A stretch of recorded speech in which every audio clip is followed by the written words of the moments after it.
Today, more than 100 million children under the age of 3 are malnourished. They risk never realizing their physical and intellectual potential. Malnutrition is a complex problem.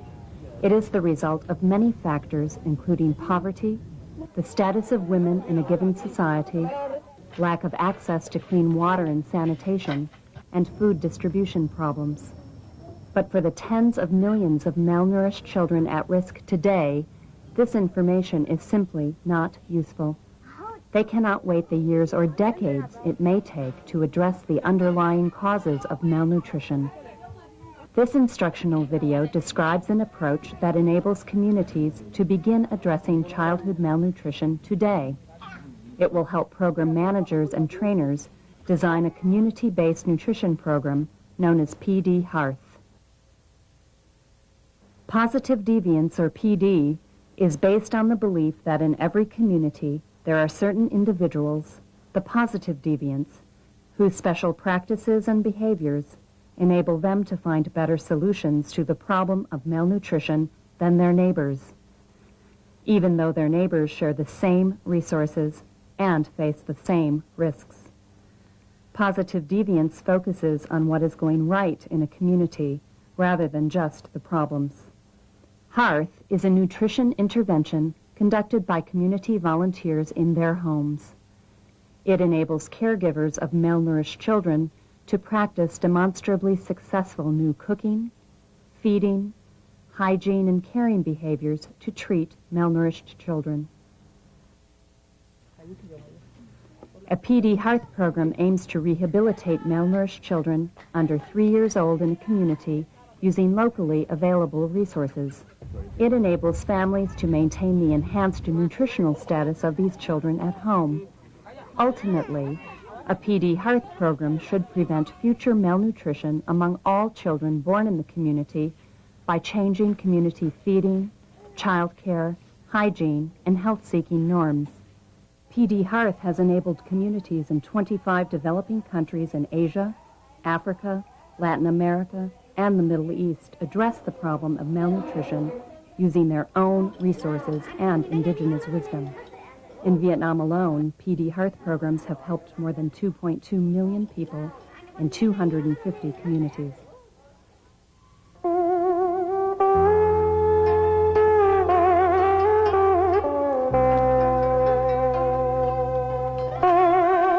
Let's go to Xuan Lam Commune in northern Vietnam. We'll follow the actual steps that helped reduce malnutrition in children under 3 years of age from 49% to 7% in 2 years. Xuan Lam is a typical village in Thanh Hoa province. More than 95% of the 5,000 inhabitants are farmers, making a living directly from the land. For more than 3 months a year, rice is extremely scarce, and most villagers simply don't have the cash to buy it. In 1994, 49% of Xuan Lam's children under 3 were found to be malnourished. In 1994, Save the Children staff worked with Xuan Lam villagers, village leaders, local health authorities, and traditional village health providers to define the problem. During the first meeting, several villagers said they were concerned about the results of a baseline survey. The survey revealed that almost half of their children were frequently sick, inactive, and not growing well. The Save the Children worker asked a series of questions that helped the villagers approach the problem of malnutrition in the community. Chúng ta đã biết được số trẻ thì dưỡng ở xã ta rất cao thì chúng ta muốn làm cái gì ạ? Một là muốn trẻ khỏe mạnh ạ. Vâng, thích trẻ khỏe mạnh. Muốn trẻ khỏe mạnh như vậy. Muốn trẻ khỏe mạnh giơ tay cơ nào. Nếu muốn trẻ khỏe mạnh ở xã ta thì chúng ta phải làm gì? Thứ hai là phải duy trì sức khỏe của trẻ được phục hồi tại nhà.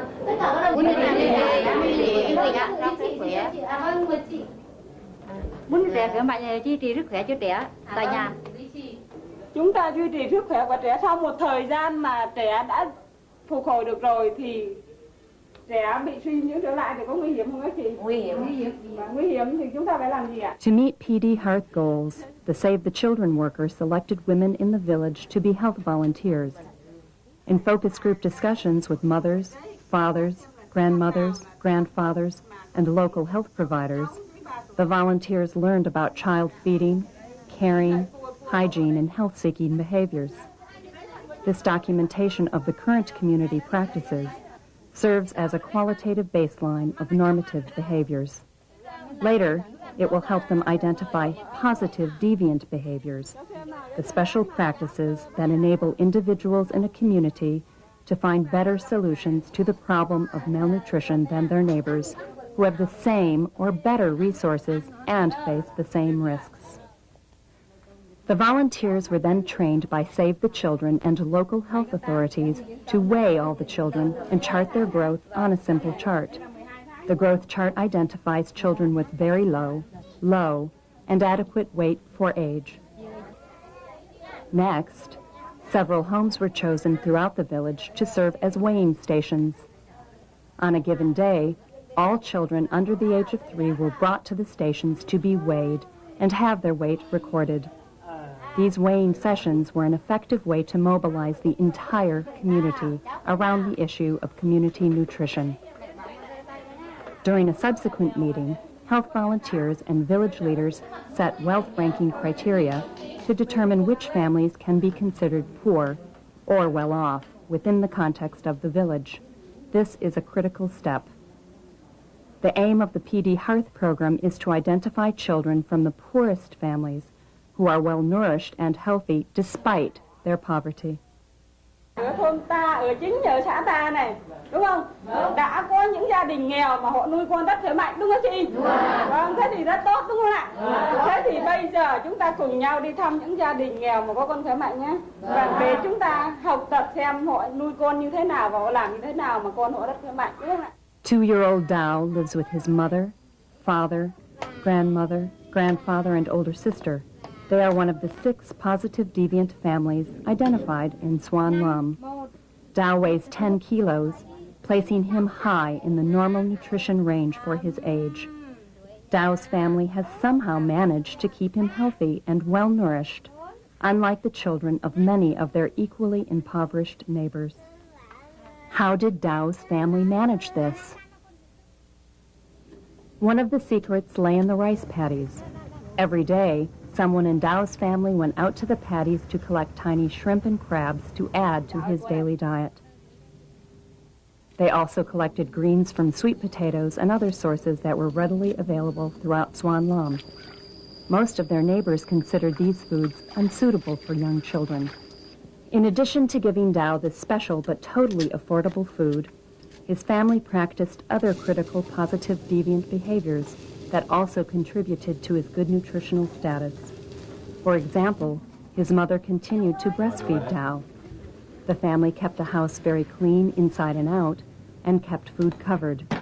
They also practiced good hygiene, such as disposing of feces safely and washing their hands after using the latrine.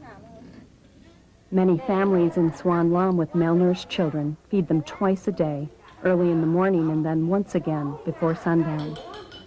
During the positive deviance inquiry, the health volunteers discovered that Dao's family fed him at least 3 times and often 4 times a day.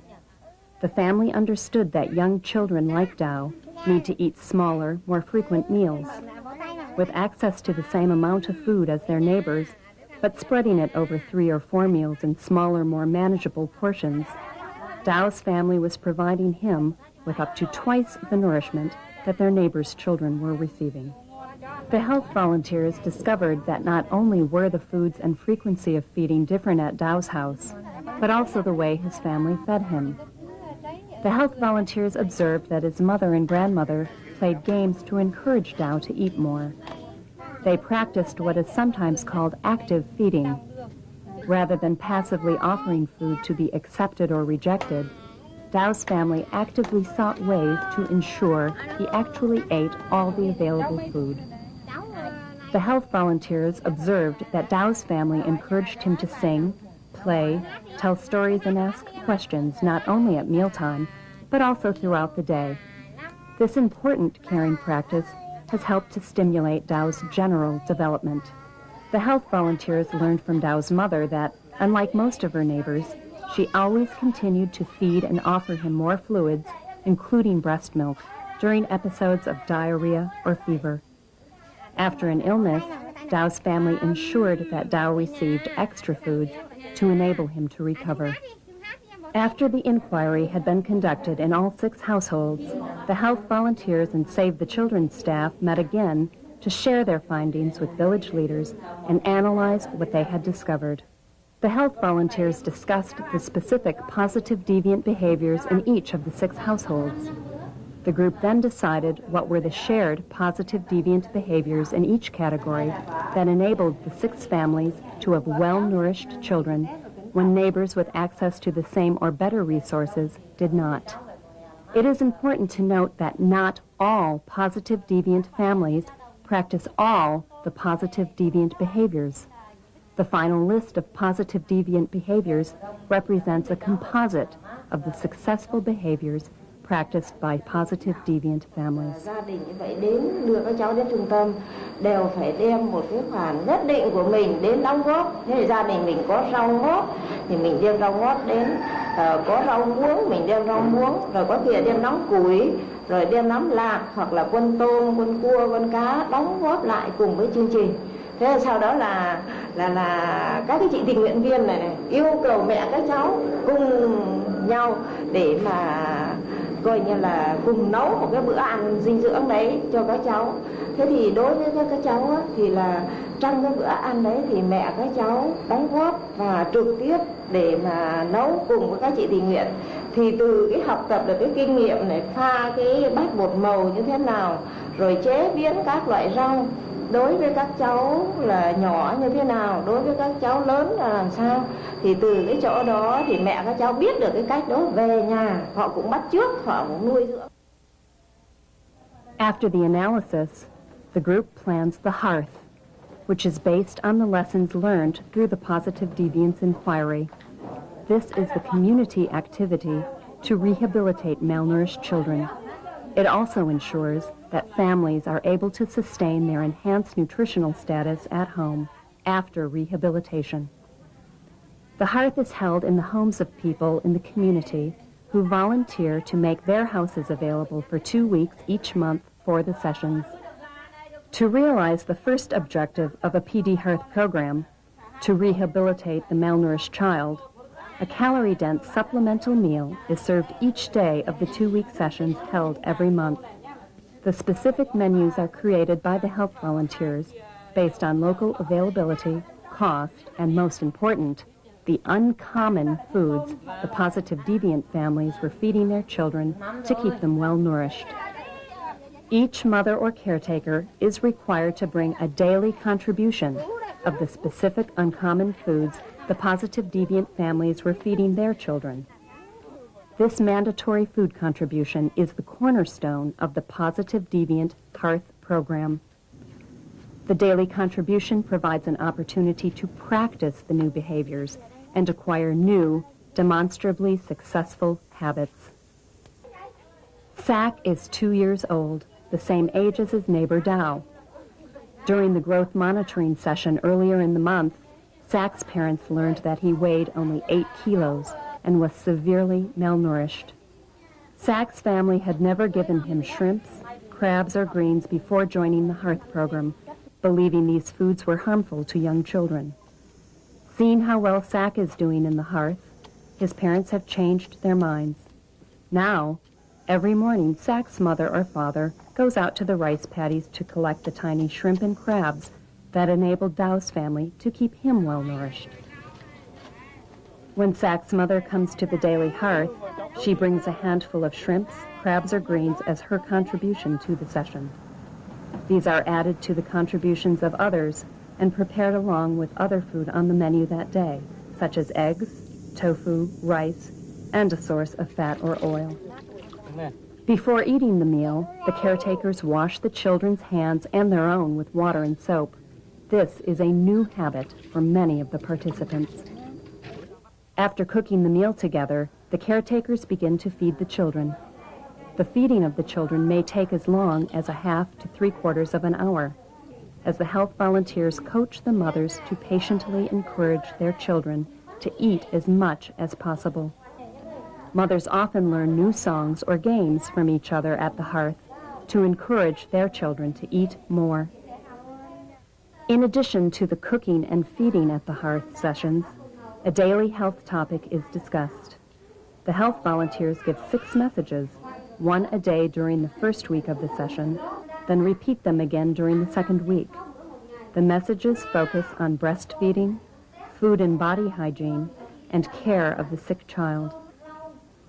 Every day, the mothers are asked what they have brought as their daily contribution and why. The daily focus on the mother's contribution and her understanding of why she is required to bring it is critical to the success of the program. Là chương trình người ta thiếu, người ta không cố rồi, nhưng mà ý là mình, gia đình nhà mình á, là nông thôn, là những tôm cua ốc này là các thứ là mình làm được sẵn, nên là mỗi hôm mình đi là mang thêm một ít để đóng góp vào đấy cho cô ăn, để cho nó ấy. Là với thứ hai nữa là mình học hỏi được cái cách của chương trình người ta làm để về nuôi côn. Thì đến đây được các chị dạy cho cách ăn những thứ tôm cua, thì em cũng để về nhà để nuôi các con để nhà tại cho nó khỏe mạnh hơn.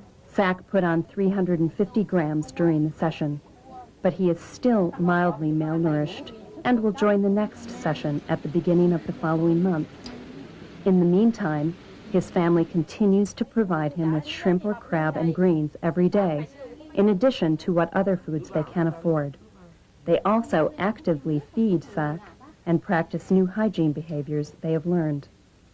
Several of Zach's neighbors have come by during the week to ask his mother what she is doing to make Zach seem so much healthier than before. One of the striking results of the pdhearth is the visible change that happens in a very short period. Within only 2 weeks, Zach has become more active and playful. His mother is very encouraged, which provides a great incentive to continue caring for him and feeding him, as she learned during the hearth sessions.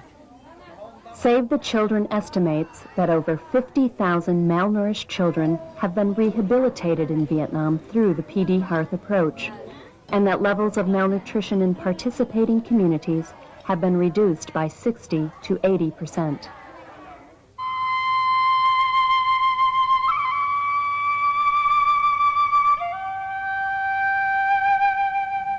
Now, let's review the specific steps that were used in Vietnam and other countries to carry out pdhearth programs. Remember that a pdhearth program has 3 goals: to quickly rehabilitate malnourished children under 3 years old identified in the community, to enable families to sustain the enhanced nutritional status of their children at home using locally available resources, and to prevent future malnutrition among all children born in a community by changing the way community members feed and care for their children. The pdhearth approach focuses on children under 3 years of age. During these critical years of life, children grow faster than at any other age and are most vulnerable to disease, wasting, and stunting. 7 steps can be followed to plan and implement the pdhearth approach. Step 1. Decide whether the pdhearth approach is feasible. Step 2. Select and train resource persons. Step 3. Conduct positive deviance inquiry. Step 4. Conduct hearth. Step 5. Support practice of positive feeding and caring practices. Step 6. Repeat hearth as needed to sustain behaviors. Step 7. Expand pdhearth to additional communities. The first step in the pdhearth approach is to define the problem and decide whether the approach is feasible. pdhearth is a flexible approach that can easily be adapted to the local conditions. However, it is not appropriate for all communities in all countries. The pdhearth approach is most effective in communities where approximately 30% of children are malnourished, because it requires a fairly high level of community participation. The hearth program requires the active participation of many people in community-wide activities. It will work better if the leaders of the community give their full support to the program and if all levels of the community are committed and willing to work together. A pdhearth is feasible only if there are existing local solutions to malnutrition in the community. Remember that positive deviance is defined as the special practices that enable poor families to find better local solutions to the problem of malnutrition than their neighbors. Step 2 is to select communities and train resource persons. A pdhearth program should begin in 2 to 6 communities and can later be expanded to other communities. A team of various people will need to be trained, including village health committees and community health volunteers. If a village health committee does not exist, it should be created. It is important that the team identify and meet with individuals involved in both the non-formal and formal health sectors. Traditional birth attendants, traditional healers, and drug vendors can counsel caretakers on appropriate feeding and caring behaviors that are identified in the community. Health facility staff can identify available resources and services for ill children and severely malnourished children. They can help provide vitamin A, other micronutrients, and deworming drugs for children. Severely malnourished children requiring treatment for other illnesses will be referred to the local health facility during the hearth. Village health committees should select 1 or 2 health volunteers from each village. These volunteers are responsible for weighing children and plotting their weight on an individual and village growth chart. During the hearth, they will prepare food, supervise caretakers, demonstrate active feeding, and convey simple messages to mothers or other caretakers. They will also keep records and report to the village health committee. The third step is to prepare for and conduct the positive deviance inquiry. The Positive Deviance Inquiry, PDI, is a tool used to discover positive deviance successful feeding, caring, hygiene, and health-seeking practices. To prepare for the inquiry, volunteers and program staff hold focus group discussions with community members about current feeding, caring, hygiene, and health-seeking practices. Community members participate in wealth ranking of their members to characterize them according to socioeconomic status and other risk factors for malnutrition. Health volunteers weigh all children under 3 years old, tally the results, and discuss them with local leaders and project trainers using a giant growth monitoring card and wealth ranking chart to identify well-nourished children by socioeconomic status. Note that it's the health volunteers who identify and list the positive deviant children and who state that it is indeed possible for a poor family in their village to have a well-nourished child.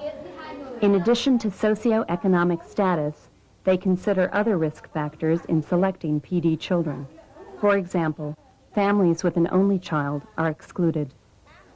Usually, about 6 positive deviant families with children of varying ages between 6 months and 3 years are selected for the Positive Deviance Inquiry to provide an opportunity to learn as many successful positive deviant behaviors and practices as possible.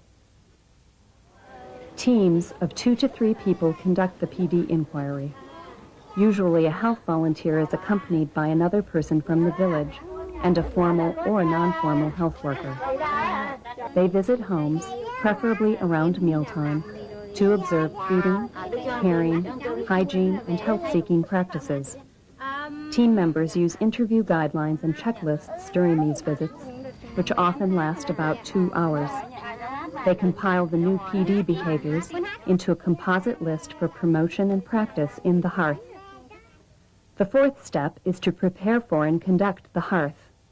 This is when the new feeding, caring, and hygiene practices will be demonstrated and practiced in a group and individually at home. The hearth is held in homes of people in the community for 2 weeks each month with no more than 12 children and their caregivers. The supplemental meal required to rehabilitate the malnourished children is served each day of the 2-week session and is provided by the agency implementing the program. A simple market survey conducted by the volunteers identifies appropriate and affordable foods that can be purchased and used by each family. Each portion of food contains enough calories, protein, fat, and vitamins to help rehabilitate each child. Each person attending the hearth must contribute the new positive deviance foods each day and practice preparing new recipes during the session. Breastfeeding is also practiced and discussed, along with active feeding techniques, hand washing, and ways to stimulate children to promote mental and social development.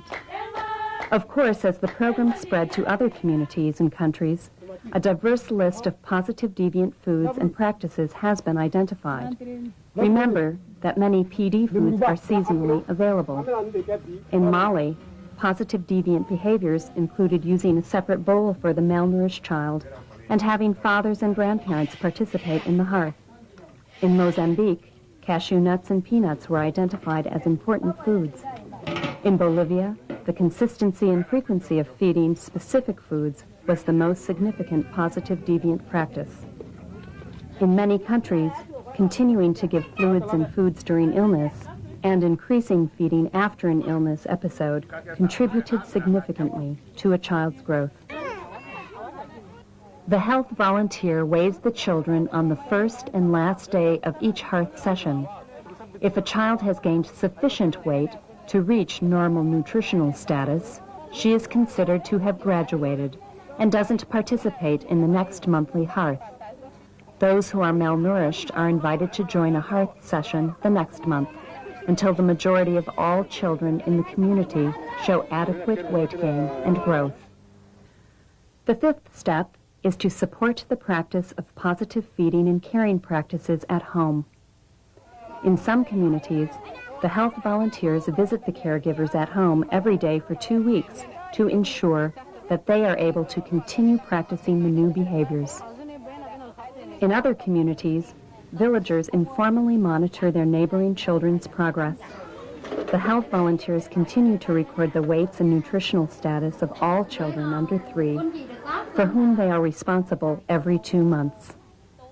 They aggregate and share the growth data with Village Health Committee and village leaders using community scoreboards visibly displayed at the community or health center. This monitoring system provides a powerful tool for communities to measure the improving nutritional status of their children. It also enables them to recognize their role in bringing about those positive changes. The sixth step is to repeat the hearth as needed to sustain behaviors. Most communities repeat hearth programs monthly for up to 1 year to rehabilitate all malnourished children.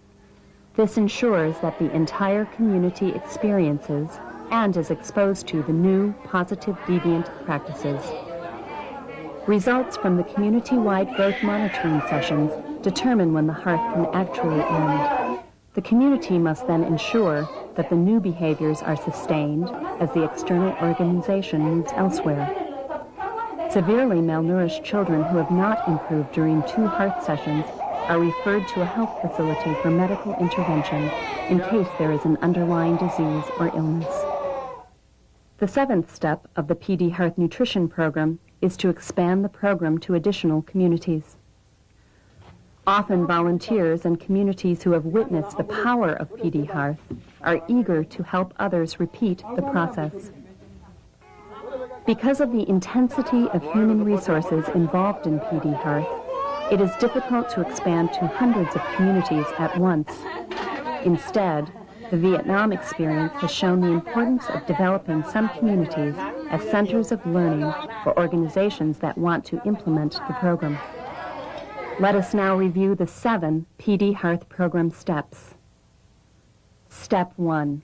Decide whether the PD Hearth approach is feasible. Step 2. Select and train resource persons. Step 3. Conduct positive deviance inquiry. Step 4. Conduct hearth. Step 5.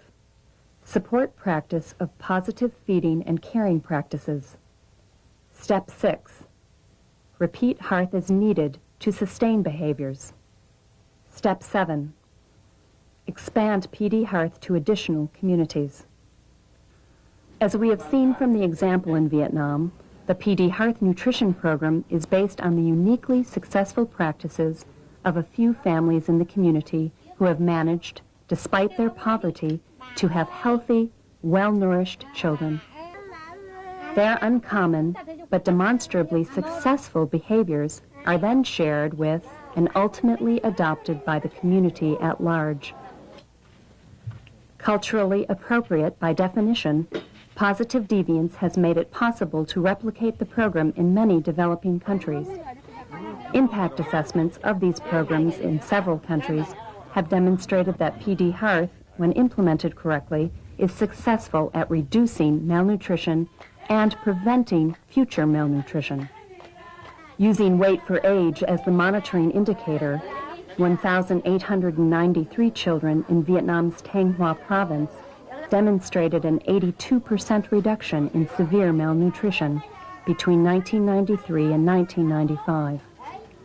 The program rehabilitated almost all, 89%, of 434 severely malnourished children to either normal or moderate malnutrition status. Similar results were achieved in Al-Minya Governorate of Upper Egypt in 1998, where the level of childhood malnutrition was reduced by 82%. A trivial change was found in a comparison village. A pilot positive deviance program in Buguni District, Mali, in 2000 showed similar results. Throughout the world, more than 100 million children younger than 3 are malnourished. The pdhearth program enables communities to use their own resources and indigenous wisdom to begin to address childhood malnutrition today.